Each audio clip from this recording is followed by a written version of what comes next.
eres periodista de la cadena COPE, Sí. ¿sí? Y colaboras también en Bein Sports, Sí. ¿verdad? Vale. ¿De dónde viene la idea de ser periodista? ¿En qué momento decides ser periodista? Bueno, cuando uno es pequeño, lo de pequeño delimita la edad que quieras, Claro. pues uno empieza a tener inquietudes, ¿no? Pues mira, a mí me gustaría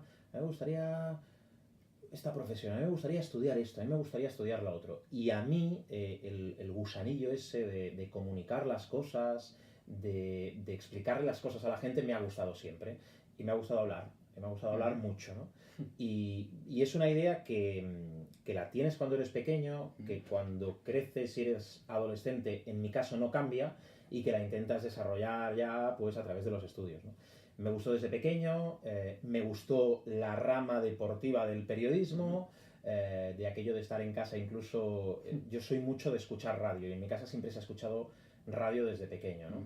Te quedabas con las transmisiones, a mí me gustaba mucho esos tiempos de juego, esos carruseles de los sábados, domingos por la tarde, y a raíz de ahí, incluso cuando uno está en su cuarto, pues empiezas a no narrar, pero casi describir una jugada.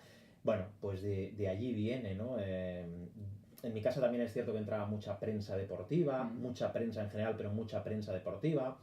Consumíamos mucho deporte a través de los medios y yo creo que todo eso sumado hace que al final te encamines por una rama, por un trabajo que es el periodismo, que además tiene una cosa que es adictiva. Porque yo por lo menos te lo digo, de lo que conozco, que yo siempre he hecho periodismo deportivo, es muy adictivo. Gusta mucho, atrae mucho.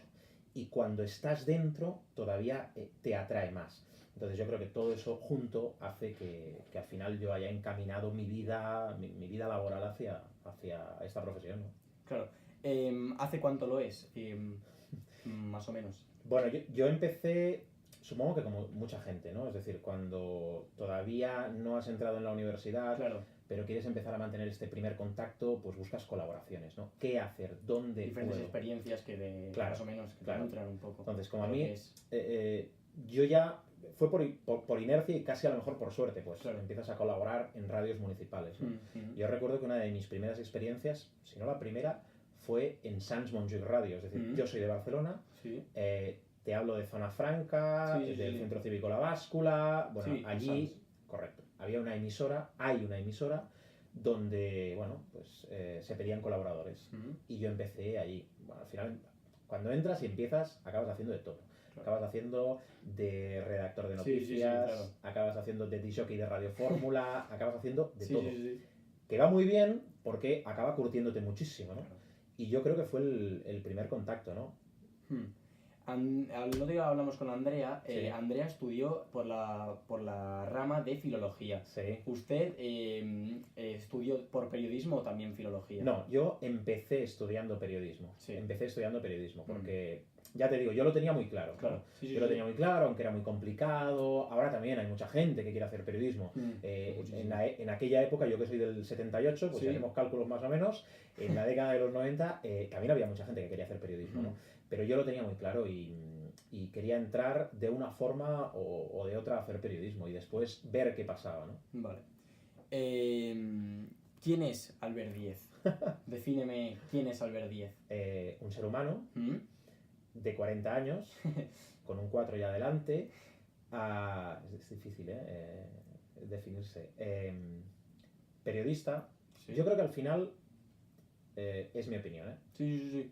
Yo creo que al final periodista lo es el que tiene el título, pero lo es también el que sabe comunicar y acaba durante muchos años haciendo de esto una profesión, ¿no? Y haciendo de periodista.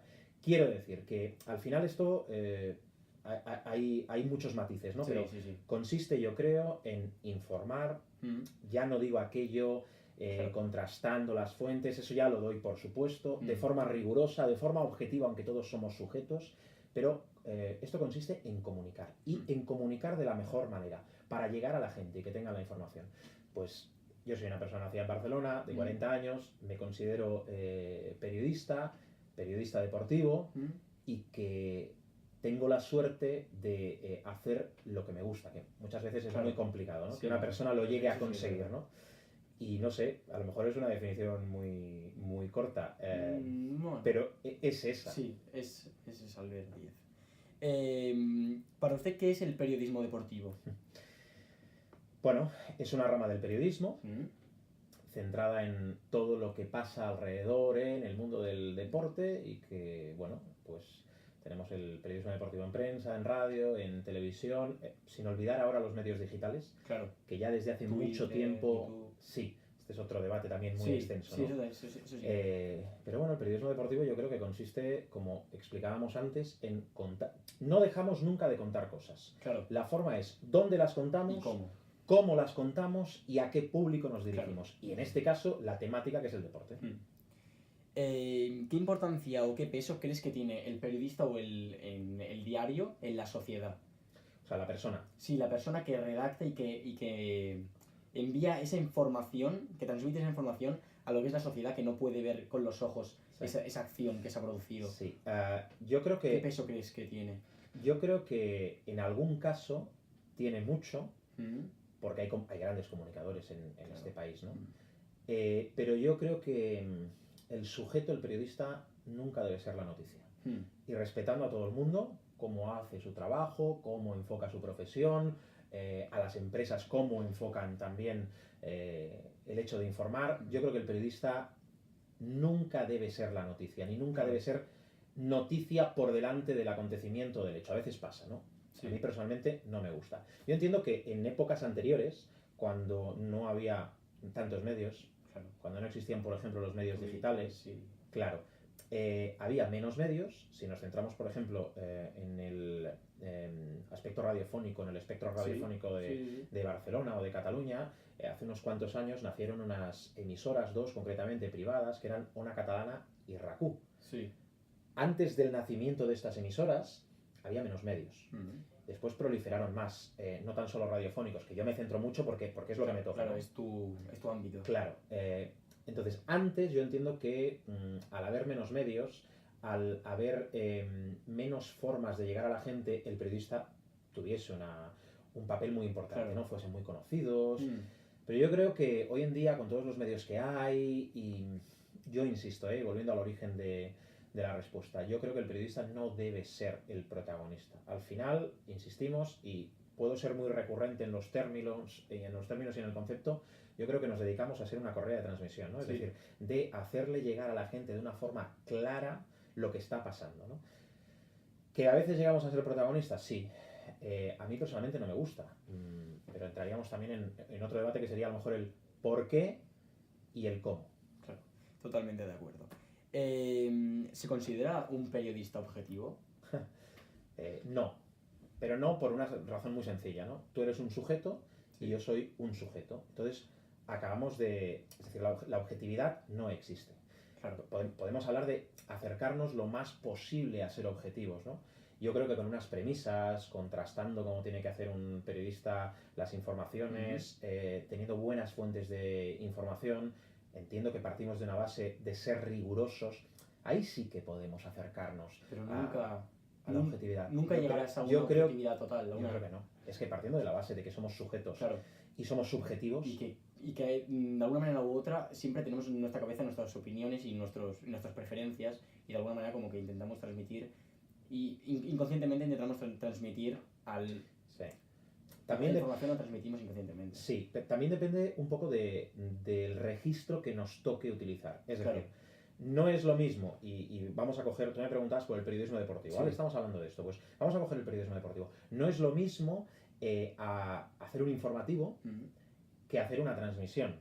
Claro. No es lo mismo hacer un boletín que un informativo o un programa. Porque en un programa podemos tener la información, la opinión y el análisis, ¿no? Entonces, en este segundo elemento, ahí sí que acabas también dando tu opinión, ¿no? O si quieres, como mínimo, hacer de moderador, pero que haya gente que opine, ¿no? Entonces, son dos cosas diferentes. Es decir, yo creo que la objetividad, si nos vamos al extremo, al 100%, no existe. Acercarnos lo máximo, bueno, también es casi una obligación por nuestra parte, pero después hemos de mirar dónde nos situamos y qué le toca hacer a cada profesional. Es decir, no es lo mismo, ni mucho menos, insisto, un informativo, un boletín, un programa o una transmisión, ¿no? Claro, sí. ¿Cuál es la razón por la que un periodista puede llegar a ser subjetivo de bufanda? Bueno, eso se lo tendrías que preguntar, yo creo, a lo mejor a los que, claro, a los que entendemos sí que sí lo son, si es que los hay, claro, los hay, ¿no? Sí, sí que los hay. Bueno, va cambiando mucho el periodismo en general, ¿no? Es decir, igual que antes la radio, que es mi medio, a pesar de que yo también colaboro con otros medios, Sí. pero básicamente mi actividad es la radio. Antes la radio era lo que salía a tal hora por antena.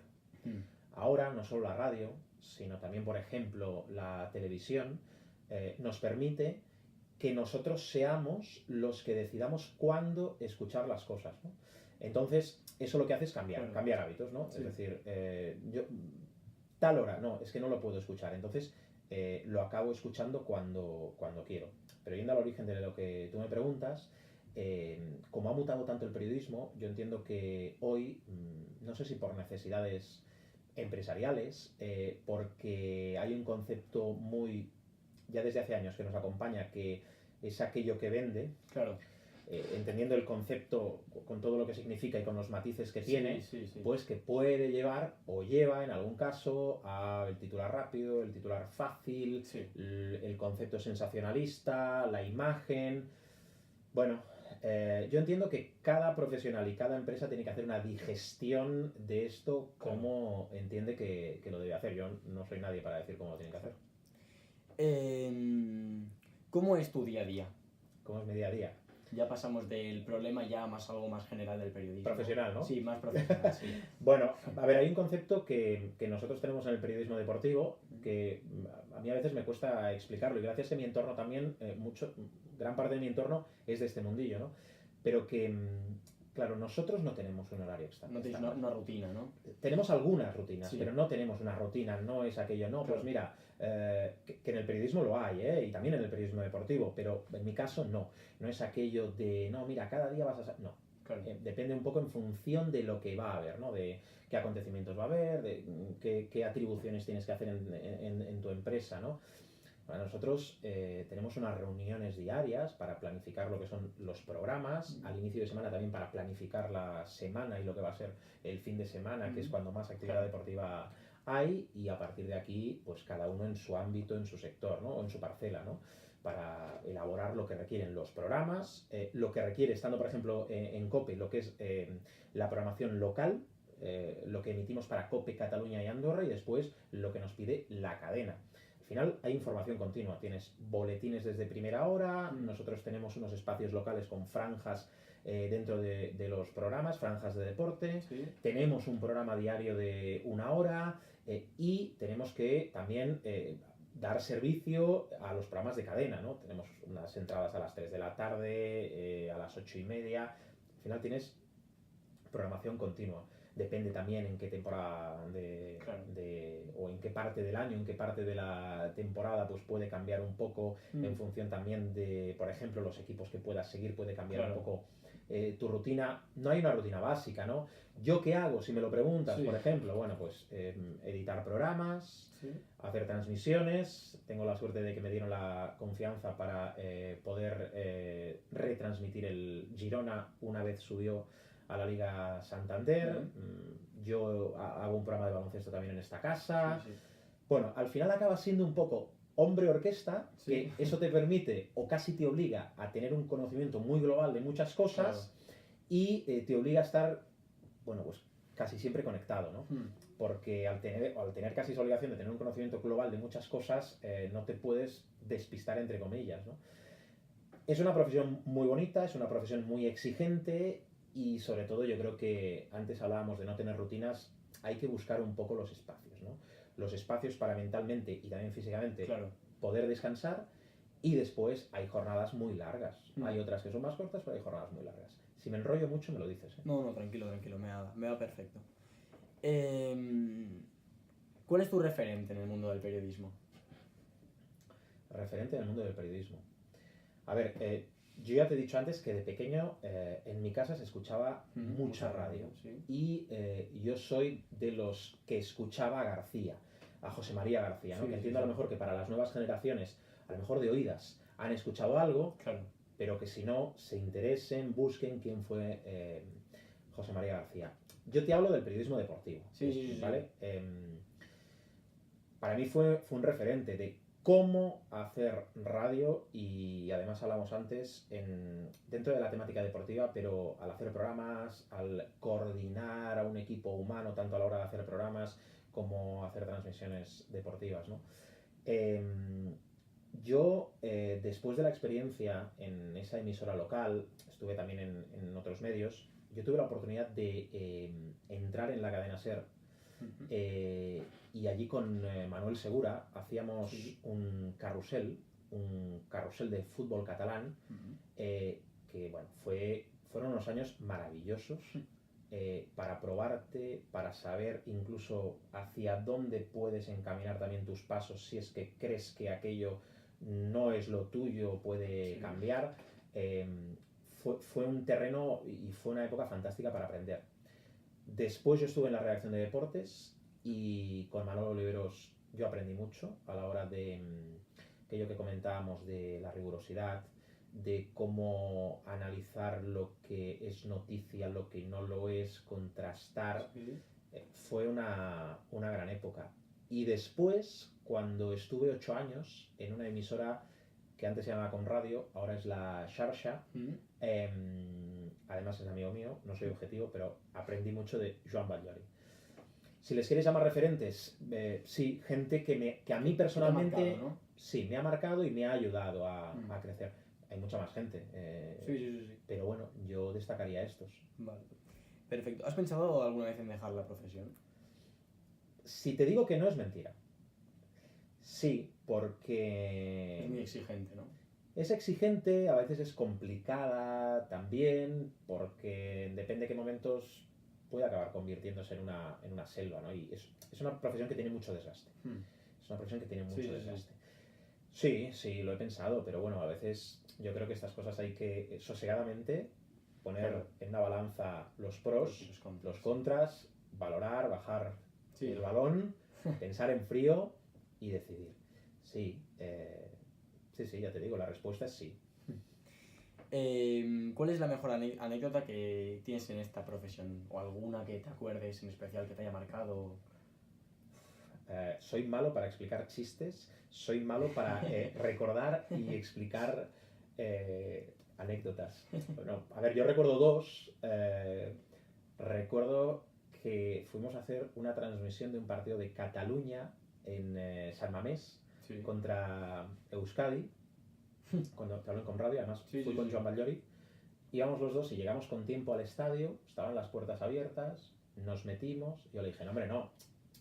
Aunque esté esto abierto, imagínate que después necesitamos la acreditación, que no la hemos recogido para ir a zona mixta, para ir a los vestuarios. Vamos a salir. ¿Seguro? Pero si ya estamos dentro.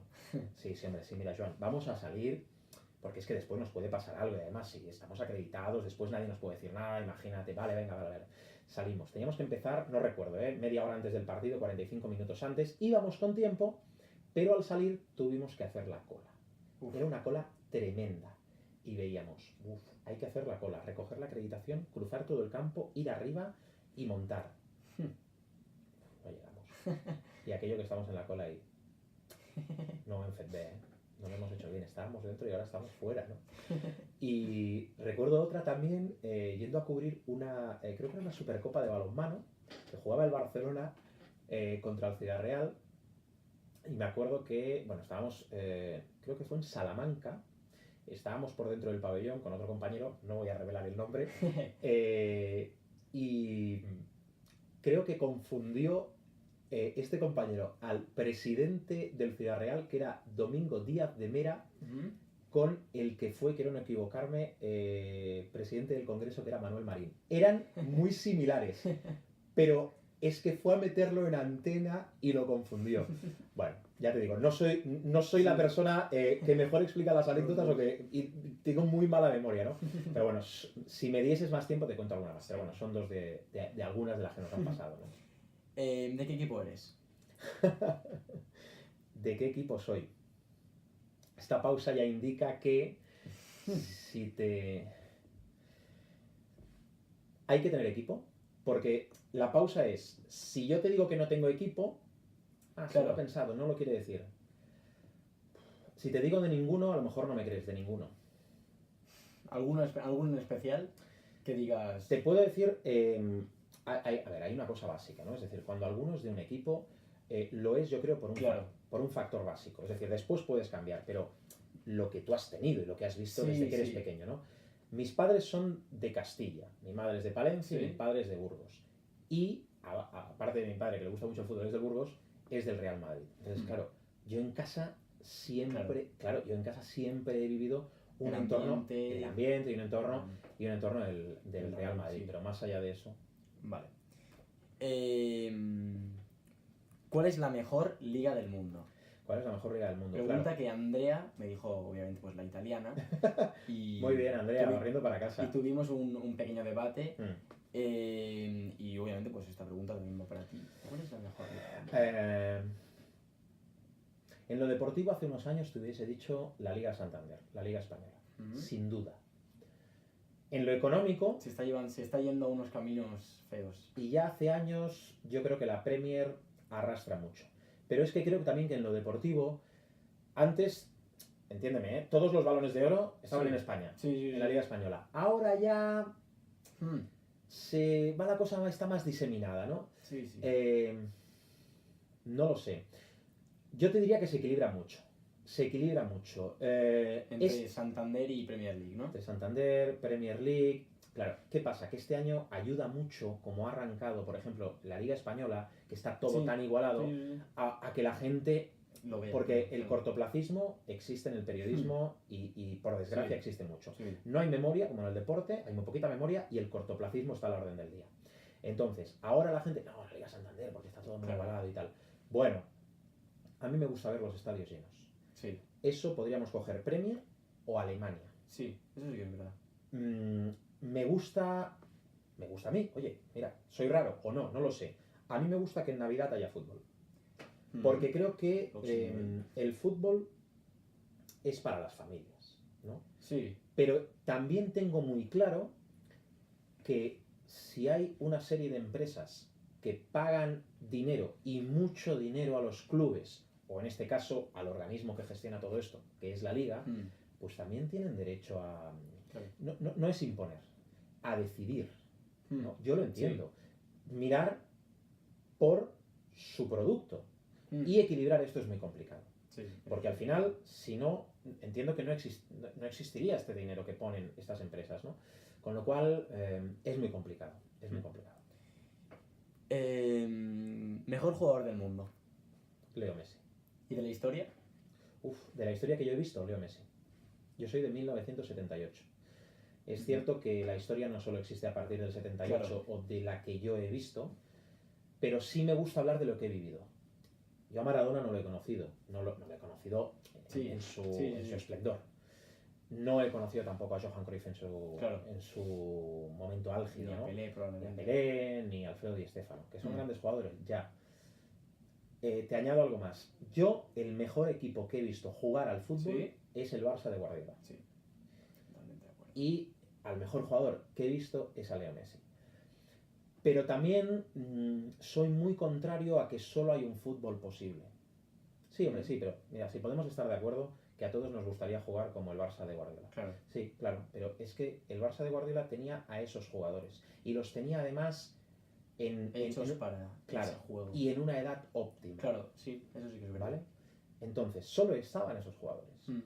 Pero me parece que tiene mucho mérito que Mourinho, al que me distancio totalmente y no tengo nada en común, ni nada que me atraigan, ni comparto nada en las formas, creo que tiene mucho mérito haberle rascado algo a aquel Barcelona. Sí. Con lo cual, otro fútbol es posible. Es decir, no hay un único estilo de fútbol. Claro. Y yo creo que eso habría que respetarlo, ¿no? Sí. Y entenderlo. Respetarlo y entenderlo. Ya no digo compartirlo, ¿no? Pero para mí el Barça de Guardiola y Leo Messi. Pero para mí. También te digo, si alguien me cuenta que es Cristiano Ronaldo, es que te lo compro. Sí. Y a lo mejor esta temporada, pues tenemos un ejemplo más. Todo esto está con el subjetivismo de lo que venimos comentando y que al final deciden personas y son sujetos. Pero Cristiano, un rematador de ese tipo, de esa clase, un jugador que te puede atesorar de media por temporada. 40 goles. Y si no, ponme 50. Sí.